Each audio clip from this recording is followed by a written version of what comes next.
Bote lisusu bande ko balandi ya to komo api ndenge to mesela ko kuta na biso na bino esengo eza nga ko mona bino nyonso bandimi oyo bo mesana to bolingaka kolanda ba information makambo malamu ndenge mboka na biso Kongo ko kende to uti wapi to komo wapi to kenda pe wapi to komi awa loli ani to za awa pada ko pesa bina ba information ya mboka Kongo to lamuki malamu nzoto kolongono ngai nande ko na ngai penge fofana to za wana ndeko Eliezer azakuna na mikili Amerika toujours koluka solution intérêt na développement ya mboka au Congo to za wana poto sangisa des informations pour comprendre mboka na biso Congo to ko mesika nini to za bongo na Congo central pasteur Godin Poy na émission ba soda député alobi ke Kimpese eza menacé Kimpese eza menacé na bandeko na biso bengi ba Nyamulenge ba teki ngombe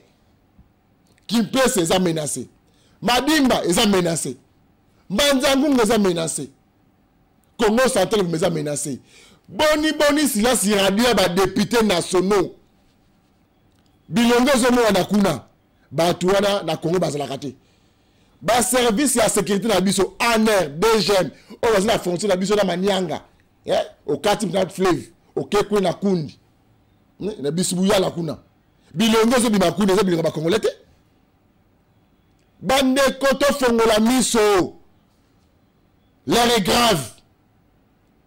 grave to fongola miso ba député national à Congo central provinciaux même les gouverneurs yebi se ministre intérieur vérité koko saté to yebi bien très bien kabale boko sala pour mboka oyo mokondi o ko gérer Congo central mais c'est le gouverneur pesa rapport ya sur pour cause ba Congo central comme niveau nini to boyi bombe beta kuna ba député nationaux ya Congo central ba député provinciaux bon ba vérité à base d'abino qu'est-ce qui se passe réellement est-ce que sécurité ngozali to sécurité zo peut exister ya Congo central yango mokolo ya lobby nena la kaki bino messe ya kafu ezali pour mboka au Congo messe ya monene salama ko na aérodrome ya Ndolo et pas initiateur nango Yemoko princesse diaconesse mama Kipendano excellence Mineta Adel Kainda Maina Yemoko asalaki wana na aérodrome ya Ndolo bokomona ba milioni ya ba congolais ba congomani o ba yaki ba yokaki mbela na ba nzimaki invitation ya mo Kristo ba ya ko sambela pona mboka o Congo na ebisi bino bandeko na ngai bandeko so koma Congo ekoko bonga losambo tendeko kositi guerre ya Egypte na Israël sukana nini guerre ya Egypte na Israël sukana nini na prière na jeûne et prière tant que so bakati guerre ya Egypte na Israël et sukana na jeûne et prière guerre ici là botan na histoire nzambe ba ko sala ako sa pona mboka au Congo parce que tant que politique zo échoué nzambe azana mécanisme na mususu nzamba leki bata mokili o yazo mona ngote ndeko nanga tika ko sa place nzambe azana adjointe nzamba azana mokitante akotika kaka nzambe mokolo ya lobby tene ko samba ya tata nzambe mokili na kati émission oyo bokolanda ndeko na biso pasteur Gilles Kibonge aote mikila poto ayaki pe aye pour action ya ko le 24 juin oyo eza bon ku na Movenda la commune Ngingiri aza candidat député à Funa aza manifestation à kafu pour la action commune pour la République ku na Movenda na kati émission oyo bokola na sport ya monene oyo mama na biso Deborah ako sasa mililo monene ku na Aken eza na Allemagne mililo monene ko sala makuna ya monene na ebisi bino bandeko na ngai boza mikila poto bobelami aux na Belgique, aux na Suisse, aux na Lausanne. Sport au tozo pour na bino. Erekoki. Totel ma pour na mboka na biso Congo. Botika ko yanda batu bazwa pouvoir tata na kufi atikelier. Ba initiai. Oyo eza area ya tata Nzambe ifalo ba pour na mboka au Congo. Yango ni mama Deborah bengi bino nyonso tukuna na Aken. Bokende. Boyebike avant Covid abandé ko sala ngo. Après Covid azoki moté belé ko fande la repos. Mais ce qu'on a zongi pour la côté, il y a toujours parole de Dieu. mais to la nana le milieu où les mokolo ya lobby na aérodrome ya ndolo botala misa o ça même na mboka na biso Congo.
Sima ya maloba oyo mboka oyo ezali héritage na ngai to nalingi moto nyonso aloba loyo aza mosika kuna eske ondimi ke mboka oyo eza héritage na yo soki eza ndenge wana tika ke nzambe akokisa posa ya motema na yo nasengi tozala concentré pour la service ekosalama awa mpo mboka na biso mobimesa représente na ndenge esengeli esala nzambe apambola biso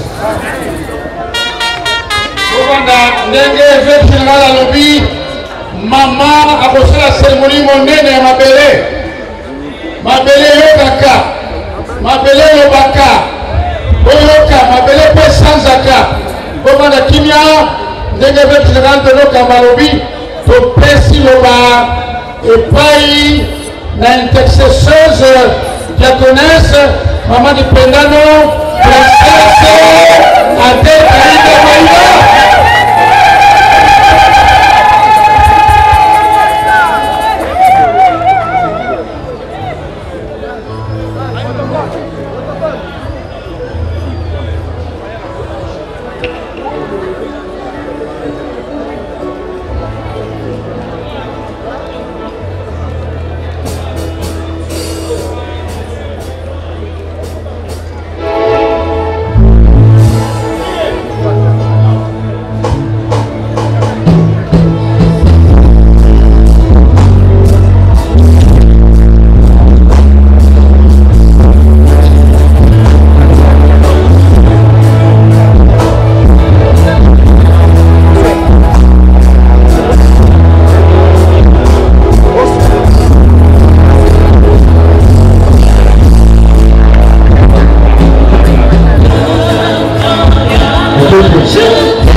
démocratique du Congo n'est pas seule et ne sera jamais seule.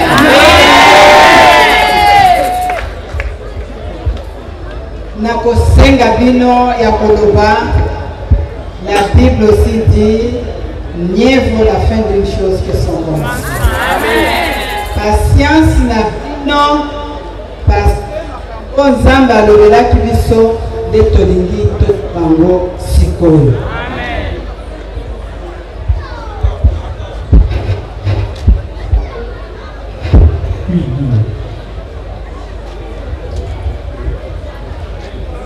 La République démocratique du Congo est composée de la ville de Kinshasa et de 25 provinces dotées de la personnalité juridique. Ces provinces sont Bawele, ce qui n'attendent aucun année Nicolo, Bawele, Équateur, Olomami, Okatanga, Owele, Ituri, Kasai, Kasai oriental, Kasai central, Congo central, Congo, Pona Mboka na yo. Olobi lelo tozo gondelawa Pona bolingo ya mboka na yo.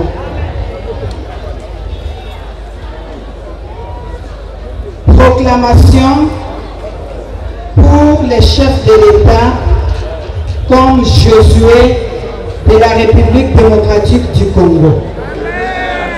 Le nom de Josué vient de l'hébreu Yoshua, c'est-à-dire Dieu sauve. La Bible déclare, maintenant, lève-toi, passe ce Jourdain, toi et tous ces peuples, pour entrer dans le pays que je donne aux enfants d'Israël. Josué 1, verset 2. Josué s'empara donc de tous les pays, selon tout ce que l'Éternel avait dit à Moïse. Josué 11, verset 23. Que notre héritage, qui est la terre de la RDC, Zoua Mabélé, est-ce que vous allez? Zoua Mabélé. La pandémie Polanda. Que notre héritage, qui est la terre de la RDC, soit transformé en possession définitive et qu'au nom de Jésus-Christ, nous prenons possession de ce qui nous appartient. Amen. Amen. Je déclare que le président de la République et chef de l'État, son Excellence Félix Antoine Tshisekedi Tshilombo, et le Josué de la République démocratique du Congo. Continue encore. Ceux qui continuent encore, ma boca du solo, ma boca du solo.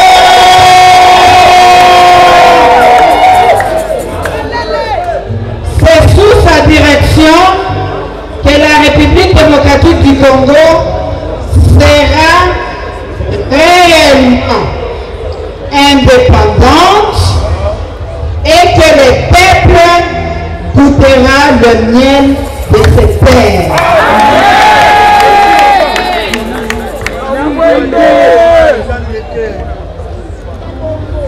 Je déclare que par sa foi en Jésus-Christ, que notre Josué conduira la République démocratique du Congo à la conquête des territoires occupés par les rebelles terroristes du M23 et le Rwanda. Proclamation pour la terre. Posa la canne à ma béni. Posa la canne à ma béni.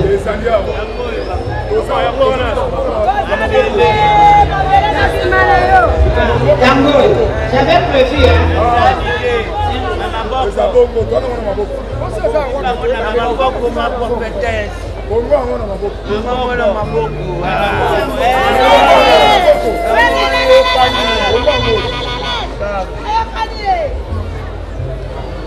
La Bible déclare terre, terre, terre, écoute. Toi qui es ensemble, écoute. Parole de l'Éternel. Éternel 2, verset 29. Quand je sortirai de la ville, je lèverai mes mains vers l'Éternel. Les tonnerres cesseront et il n'y aura plus de grêle, afin que tu saches que la terre est à l'air éternel. Depuis que ma belle est à Moutou, ma belle est à Nandi, maintenant qu'il se faut procéder, ma belle terre de la République démocratique du Congo, tu as absorbé le sang de ton peuple innocent. Terre de la République démocratique du Congo, tu as ouvert la bouche pour engloutir les enfants, les jeunes, les hommes et les femmes victimes de la guerre, d'occupation rwandaise et les femmes victimes de cette occupation rwandaise. Terre de la République démocratique du Congo, tu as subi une guerre injuste. Terre de la République démocratique du Congo, tu as été détruite gratuitement, spoliée et pillée par les ennemis de la République démocratique du Congo. Nous proclamons, nous proclamons l'échec des coups de canon des rebelles, terroristes M23 et de la République démocratique du Congo résistera tant que nous serons encore vivants.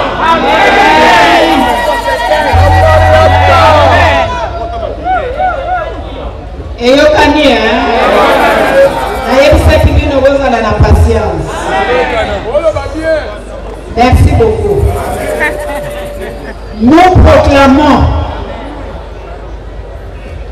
que les coups de tonnerre de rebelles, terroristes du M23 et de l'armée rwandaise cessent sur la terre de la RDC.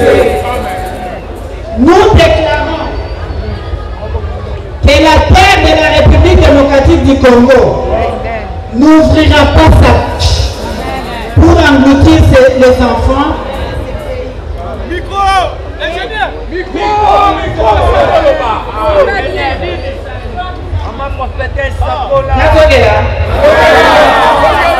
Merci beaucoup. Nous déclarons que la terre de la République démocratique du Congo n'ouvrira pas sa bouche pour engloutir les enfants de ce pays. Et prenons Dieu à témoin à ce 18e jour du mois de juin de l'année 2023. Nous déclarons que nous reprendrons les terres occupées de la République démocratique du Congo sous la direction de son Excellence, Monsieur le Président de la République, chef de l'État, Antoine Félix Tshisekedi Tshilombo, notre Josué,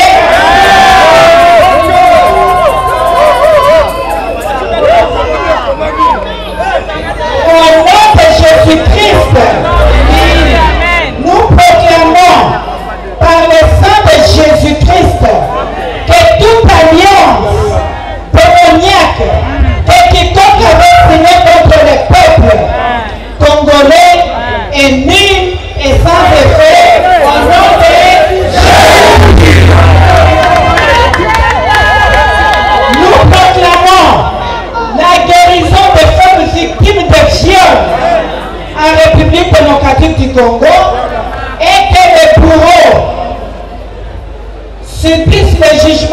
Dieu, au nom de Jésus,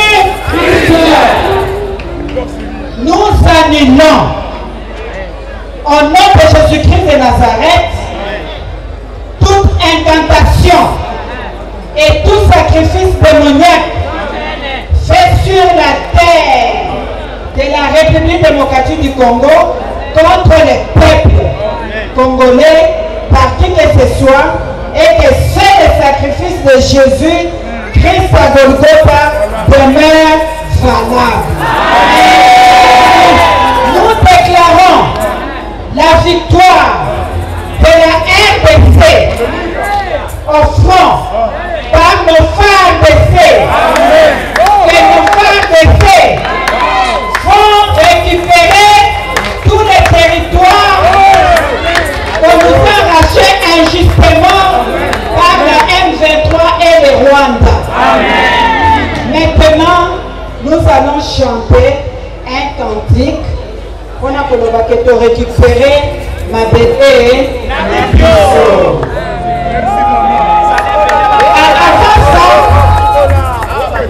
ma maman, il y a ma province, ma bébé. Voilà qui ça m'appelait dans la position Anna. Si quand on regarde dans Gelac, à Dieu soit la gloire.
Zambe na biso a témoin.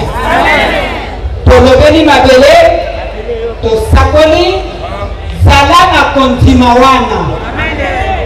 Mabodelo tolosali awa, eza kaka na Kinshasa te, eza Congo mobimba, échantillon yango wana, ozomona badrapo, Zambe pe apambola bino, tosela sikoyo.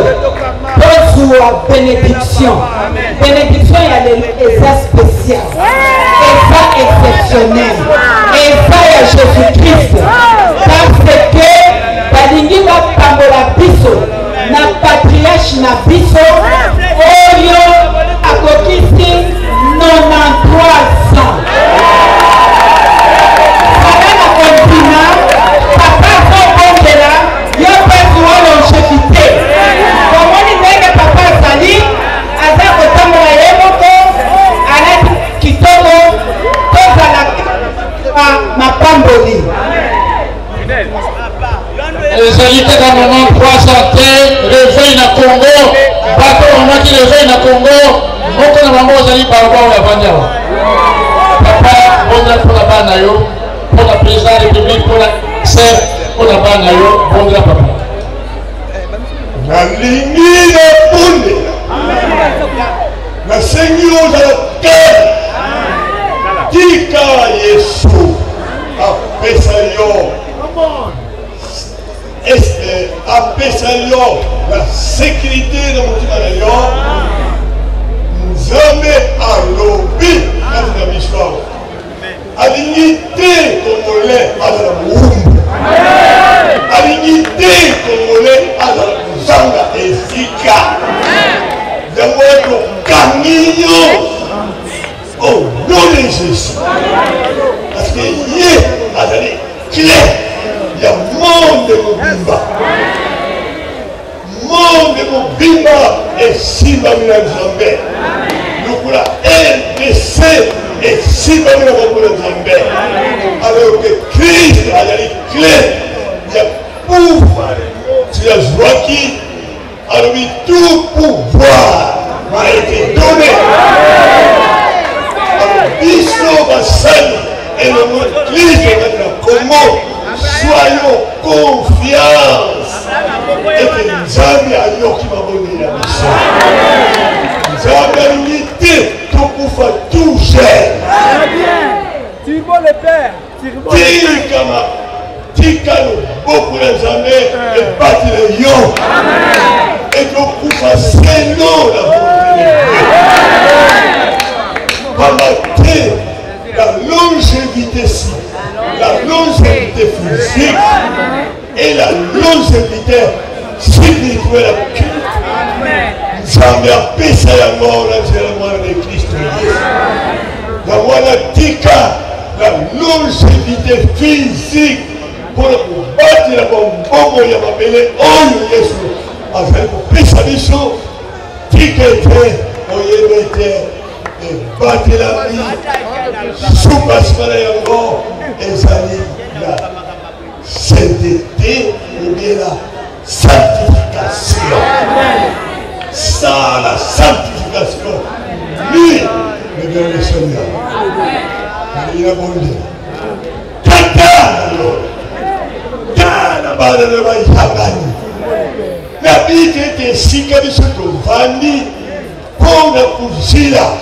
Likamwe suka yotana no Congo oyo pesibiso lukula mama na biso yende aboti biso yende abokoli biso tolinyite ete babuluna baya kubotula Congo na yango Nzambe tika weklere conscience ya bakretien congolaise et congolais batela maluwa na Nzambe bilaka na Nzambe ete bazwa eyanu oyo biso tosengi. Nzambe yanga napesi basali na Nzambe nyonso na maboko na yo esika bango bazali baéclaircir bato kati na bilaka na yo Nzambe kati na baordonnance na yo epi nazali kobondela mpona baoyo bazwi dignité ete batambulisa Kongo. Nzambe tika bazala éclairé baalliance bakosine baconvention nyonso bakosine bazala éclairé kotika te peuple ya molambisi kotika te peuple azanga eloko kotika te peuple azala esclave na bondi yo Nzambe tika bayo basimbi ordre ya Congo bana le président de la République tika tombe la sagesse de Dieu qui est en Christ Jésus, parce que toute sagesse de Dieu est cachée en Christ. Ce que vous avez Yesu okozwama yele na Nzambe soki ozali Yesu okoki kozwama yele na Nzambe te. Toute sagesse de l'homme c'est des philosophies des hommes, mais la vraie sagesse c'est Christ en vous, c'est l'espérance de la gloire.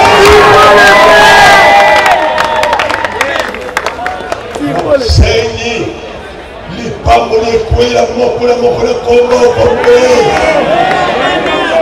Bana mike batata bamama bavieillard tika bana lelo muya ya kobatilama osentir yango omona ete yiso na mobateli solo. Nzambe batela oyo bakambi ba institution na biso institution nyonso ezala domine na molimo mosantu mpona koeklere baoyo kotambolisa na ntongo Yesu na tiki nyonso tolobi mpe nazali koremercie mama oyo asambisi biso awa parce que maman azali porte de la vie humaine okoki kotelema ya sawa na babambabele te obianga bakongole soki mama aboti yo te c'est la porte de la vie humaine tika mo mama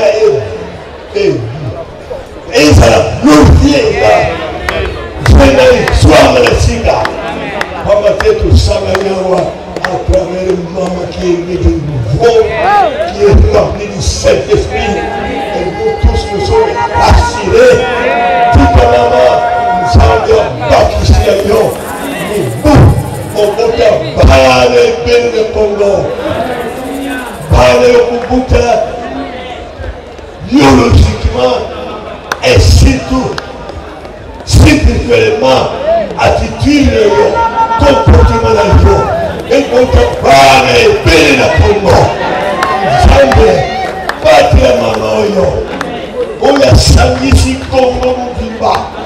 Et c'est tout quand on la liberté de notre mission.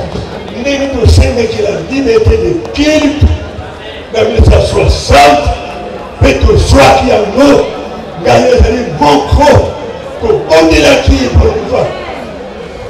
Pour la liberté de quitte, pas de garder la bonne militaire, pas de bonne l'ensemble, c'est le lana aussi de sa foi.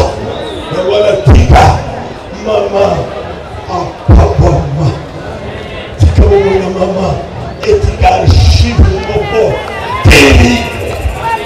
Maman, tika, la balle de la Congo, archive, mon inoubliable. Ya kusangisa bana baloba pour mukira bango baloba pour mukunisa bango baloba pour Yesu de mukunisa seko oh nzambe pambia mamoyo batile na longévité physique batile na longévité spirituelle avec le Christ le top de Yesu pour les kumama vai descendance, on va savoir nos mamans. Dis que mon a révélation Sika. Jamais révélé le même comme Sika. On pousse à Congolais et Congolaises la compréhension de la parole de Dieu. Merci, Sika. Étiquette ma pas mon lien joie. Et c'est la partage de mission d'os. Mon côté qui est sous la malédiction. Mon côté à jamais les tambours. La béni dans le développement de mission. La bandera. Il y a la radio, il y a la télévision. Puis il y a les coupons là. Pour le moment, il y a dans le pays Moussous, mais il y a les Congolais. Dis que c'est les amis. À son pambouli. Oh, maman, il y a une joie. Était ma Congolais, ma Congolaise, ma exemplaire le monde, ma exemplaire partout où je se trouve. La Congolais, maman, papa, qui Congolais, et ça qui de ma Congolais, de ma Congolaise, qui Camboussa, et ça la résultat total. Comment vivre mieux. La richesse la yé, la nyonso la yé, étiqueté, nous sommes à Pamulayo. La Pamula Yesu, la Samiyos, la Mangumba, la Missonios, la Congo, le Pessio, Zalana Kimia. La Pamula Yesu, Papa. Amen. Amen.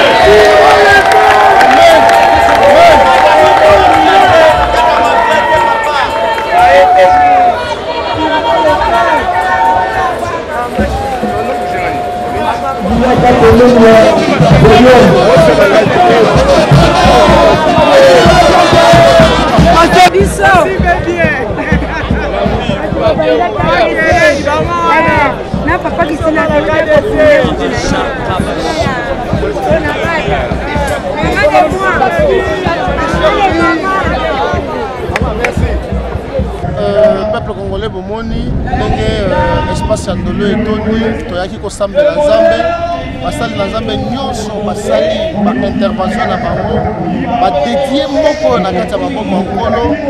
Aucun centimètre de notre territoire ne sera cédé par les voisins. Mboka na biso eza na barichesse ebele oyo ezali convoité par les étrangers. Plus précisément le Rwanda moto azali koatake biso, moto azali koluka mabele na biso via la communauté internationale. Azali kopoma bamilliers de milliers de Congolais, mais communauté internationale aza silencieuse. Yango excellence la princesse Adèle Kainda Maïna, le ministre d'État, ministre de portefeuille, Maman Diakonesse, Maman Nambwende, la chrétienne engagée, a joli kanisa kosangisa basani na nzambe mpanso na ba confession religieuse nyonso potoya awa après stade de martyrs, après sa cathédrale du centenaire protestant, après marche nationale le 30 juin, le 18 juin 2023, toza na kati ya espace ndolo, to sambeli, to fukami, to bondeli, basali na nzambe basali ba déclaration mboka na biso etikali na maboko ya nzambe. Apamboli peuple congolais nyonso.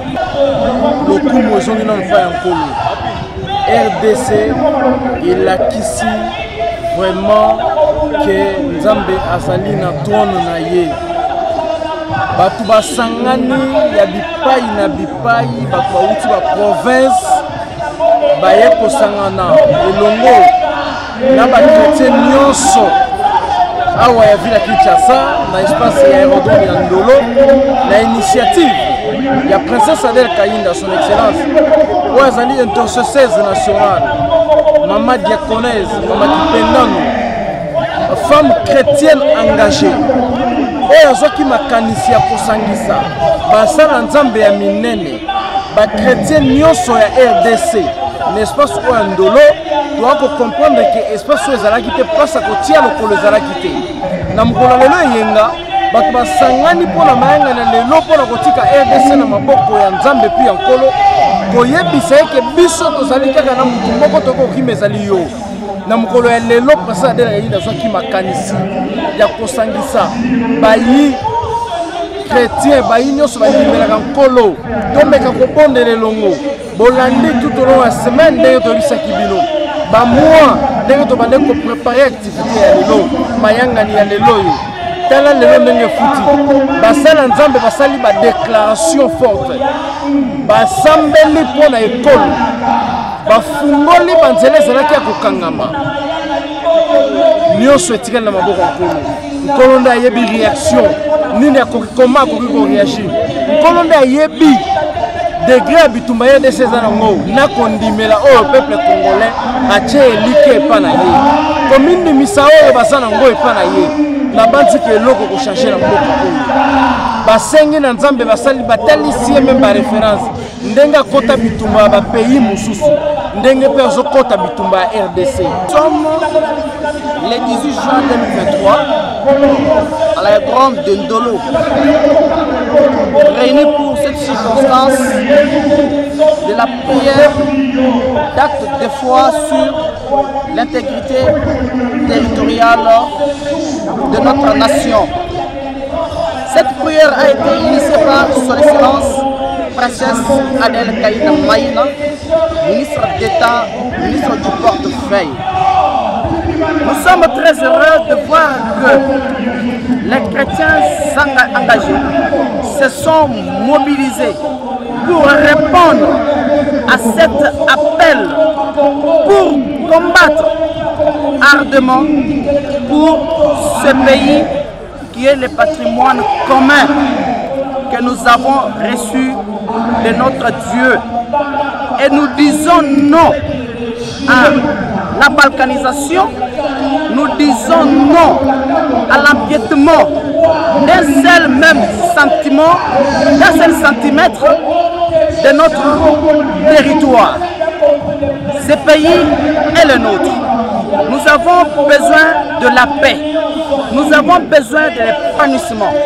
C'est ce que nous appelons tous les Congolais à l'unité afin que la paix revienne et règne dans ce pays pour le développement de tout Congolais. Disons non à la division. Disons non au tribalisme. Ce pays est la seule chose, est le seul bien suprême que nous avons. Oui, Bolandi non? On a dit princesse Adèle Kainda Maïna, Maman Kipendano, diaconesse, Mineta, ministre à portefeuille. Boyo qui n'a pas déclaré. Bon, moni surprise. Papa d'Abisso Kelan, 93 ans. Ndenge à lobby pour la princesse Adèle. À lobby, à prophétiser. Et puis, Moutran Nzambe diaconesse à Foukami à recevoir bénédiction. On a dit papa d'Abisso Kelan, n'a clôturé qui prière. Autre qui pour Mboka au Congo, boyo qui makamba lobby, boyo qui peut me mineta, n'a sa déclaration na ma belé oyo pour Mboka Congo. Motonio so to robundisa Mboka oyo. Kana etikale muke, er yango se repentir. Alors tout ce que Marmandolo, bon la nana moi sport muke, ya mama biso Deborah kuna Aken. Femme Lève-toi soit éclairée en collaboration avec l'église La Grâce de Aachen organise une méga convention, 16e édition. Méga convention. Yambala Oyo Ndeko Kozanga Te. Ce samedi 24 juin 2023, de 12h à 18h. Et l'oratrice du jour, c'est bel et bien Maman Déborah. Et les invités surprises. Et cette fois-ci, avec comme thème, lève-toi, prends ton lit et marche. Oui, mais que tu peux moi attends moulaï. Et c'est mon habitude de rose à Bonzambé. Il y a un lobby. Et c'est mon ayonanga na Bonzambé zongi. Son lobby est zongi, c'est que Zalaka. Mais son lobby est bandit, c'est que Zalaka na route. Mais on a habitude que zongi. Depuis 2019, toujours moi attends encore à moulaï. La grande convention nationale de la consulté, la méga convention de la dit la pandémie ou la Covid-19. Donc c'est là que ma commune est télémarquée. Bible lobby a lobby a bisoto tikala ba téléspectateurs mais ba contingent aux frappé en plein midi babi bisoto boko sur la tête et puis yo on fait partie à bateau yo ba touchakate c'est-à-dire au tikala spectateurs son nzamba tikayo au tikala spectateurs zo mona bato azotika biso bapromese oyo ya meyo ozali kaka oyo ozali po te na plan nzambe ozali yango na biso le 24 juin 2023 oyo ozala Eurogrèce. Cette fois-ci, nous serons à Eurogrèce, Eurogrèce Aachen. Adresse Monheimshalle 48 sur 52 062 Aachen. Voici les itinéraires. Depuis la gare centrale à Eurogrèce, vous prenez le bus 3A, 13A ou 54. Depuis la gare Eurogrèce, après 6 arrêts, direction centre-ville. Pour nous contacter, veuillez taper eloko monene kosalema awa nzambe akosala ya minene esika nyonso yo ozwami olia tosanga lelongo nakosoki nzambe akosala ya minene yo makaka komona oyo nakomona komoiforme mikolo wana biso baoyo totelemi boye toza batemoye todifran okekite balebe to nyonso mokili baparole esika nyonso za kozala bienvenu mokolo wana mokolo wana nzambe akosala ya minene ekika te chamei dia 24 de junho, um grande dia para nós todos vir louvar o Senhor. Amém. Mafuta mingi maekisi nyonso libe tozala tokesaka nzambe na sa ya nene na nzela ministère ya lève-toi. Na invite mabota nyonso oyo tozalaka na bango na banation nyonso ezala na Suisse, ezala na Autriche, ezala na Londres, ezala na Allemagne, Belgique, France, toya ebele mpona koyoka liloba na nzambe balinga bikati na nkolo yesu nabengisi bino journée ya le 24 juin tozala mayangani monene oyo ya femme lève-toi soit éclairé. Le 24 kozanga te tokopelisa moto makambo ya minene kosalama ndembo ekozalama mankaka tomonana kala mokolo wana boya tomonana nzambe tata kosala likama po te présence ya nzambe esalaka biso bolamu tozoyebite biloko ebele wana grande convention na biso ya femme lève-toi après 2 ans ya pandémie bapekisa biso tosanga na existé nzambe asali biso grâce ekozala fete ya monene yango wana boya ebele bokozala discipline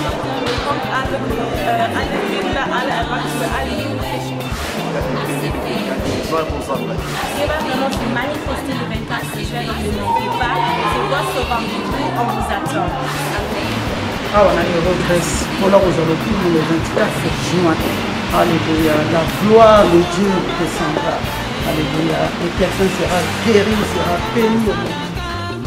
olingi ozwa lobiko to solution na likambo na yo yaka yesu apesi yo rendez-vous le 24 juin 2023 organiser convention na pona tina na yo spectateur otikala eza mokolo yo boya po témoigner monene na yo monene ya nzambe makambo nzambe asala atika yo kaka pona me wana ozala ezali mokolo yo koremercier nzambe lobi soko na koti su makolo nanga na kata salle oyo po nzambe asalaki nazala yango kozanga te nalobi ya elengi na bonzambe ezongi 24 juin 2023 na Elongi.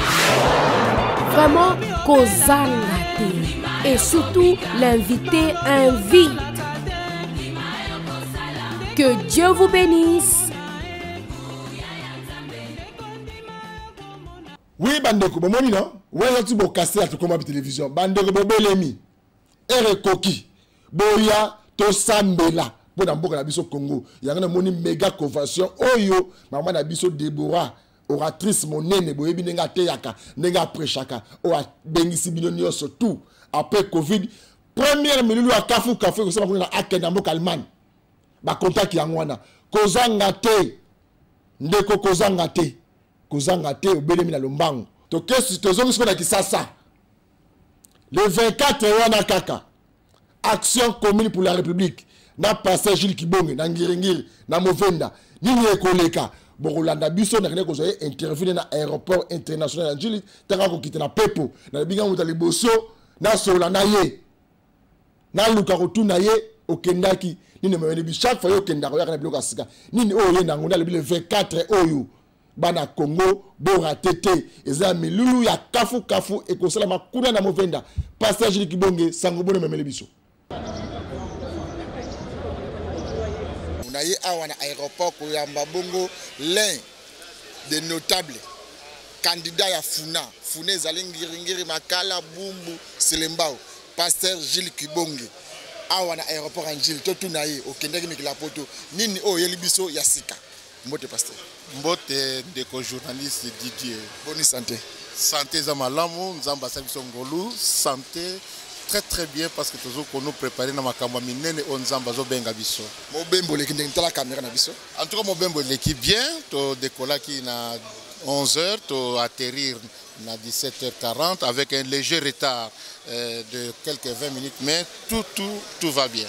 OK, to yebi nini yasiko memeli biso ba Congolais parce que yo chaque fois kindaka tango yaka oyaka na loka seka turo yo oyena nini en tout cas ndeko bibiki bandeko tozo benga makokende ko pona ko bongola mboka na biso ko changer makambo na komi livre eloko peza na sengi bana mboka exemplaires za mingité mais na ko sala conférence le 24 hein les élections au Congo Kinshasa pour qui voter pourquoi voter comment voter wana eza livre na yeli bana mboka. Et que le 24 ans, c'est nini nini pe. Le 24 aux coups na Movenda 188 na commune Ngiringiri. Faut côté la par Bandal Moulard, tout réfléchir. On dit qu'on voter et c'est le quoi qu'on pona moisi. Oponi ma be ozoya yo. Oponi ma lamo oroseka. Awa yo ye. Obi ke makambasi ke na mboka Kongo ebongwani. Baba alobi. Il faut résister. Na pouvoir ya Félix Antoine Tshisekedi Tshilombo ndeko Kabila lobby baba kama malobi Joseph Kabila lui battait mais la Félix. Oui, résistance. Ami lokite. Pour muta comme si mboka oyo. Nga Jules Kiboga na tchaka mai na mon côté. Ndoki mboka oyo Joseph Kabila 18 ans. Papa, 18 ans. Ateki mboka na ba Rwandais. Mais abosani nyonso ba Congolais ba pesa ye. Amitongeli kingakati. Bongo ba jeune Congolais ba tondiawa. Ye moka mitongeli kingakati. Non. Félix a continué à pouvoir, ça ne fait que 4 ans. Papa, Bobo Kele Masumu Nyoso. Attends, moi, na bateau vraiment. Il a salé le côté, bileza chaotique, Nyoso à 0. Donc, il faut résister. Les Congolais, on a zako kosa. Les jeunes Congolais, zako kosa. Les jeunes Congolais, à l'éloté. Kosa, Hermo et Souka Kanango. Les lobans na Congo, balingi changement. Bango moko, changement, ils ont moutouté. Bango ba balingi intérêt na bango moko ya mututé. Il fallait kanga munoko. Omoni, fallait kanga munoko ni kanga munoko. Mais maintenant le kola mi fongoli ni munoko. Bana Congo bakotala ye parce que 18 ans papa. Yo osenga ba compte na mutakoti kaka fait 4 ans. Yo sali 18 ans. Ata motema mabe yango ezalaka vraiment. OK, message na bana nyoso afuna. O ba yebike yo nde okobima liboso na bango. Yo ko za molobeli na bango. O défendre bango na ba difficulté o baza nango. Tala caméra na biso parce que message d'espoir. Bana funa ba commune nyonso. Député azali motazala pemeni ya peuple. Et surtout peuple la biso baza ba jeune. Nga passé Jules Kiboga nazali candidat député national na funa. Mais botala bien, boya na ngiringiri. Ça fait 20 ans na tchela bino pon wana. Na saki na intention comme politicien c'était. Mais na sunga peuple 20 ans pon ezana ngiringiri. Po 4 isokota na bandal kota na 24. Na sali pon wana. Na sali kaka ponte na sali pe radio. Na kata radio na ba jeune bazo sala. Ezana à peu près 7 jeunes bazo sala na radio wana. Donc nazo combattre le chômage. Ceux qui bana ngiringiri bana funa ba pesinga confiance. Toko sali la bango lisusu parce que jeunesse na biso bazana ba talent moko incroyable. Jeunesse na biso bazana talent mais je pense que biso toko travailler pour que ba jeune ba meka ko tombola elongi. Ceux qui ba pesi biso confiance ba ko tombola elongi na bango. OK, merci beaucoup pasteur Jules Kibongo zaki interview toko salamno en direct de l'aéroport international de Njili. Donc que desko ko tika eti pasa na moko pema. Aser libanga. Aser tokobangisa. Aser show. Le 24 à Movenda. Bala oyo ba jeune. Ba sale la bomote bomi sale la bino moko. A Congo balobaka kiaku. Yambala oyo. Awa ezali mapele. Oui, bomoni.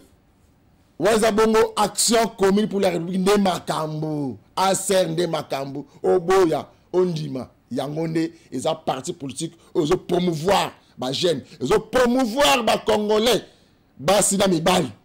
Yangwana, action commune pour la République. Ndeko lango lingo la politique le lenge mususu. Yaka. Ils ont besoin de la politique. Yaka. Yo pas lingo la politique te lingo soutenir. Aser zana senga na yo. Yaka dans le mbangu Erizate Yaka ba kozela yo parce que kala mingi te be élection. Tozo côté atanga be élection et pas wapi action commune pour la République exemple na regroupement monene o salami ba ko soutenir bon vision ya chef de l'état Fachi Beton. Na suki après mokolo malelo tika te kimi akolo nzambe e ingela na maboto ya bino to kote mokolo malobi.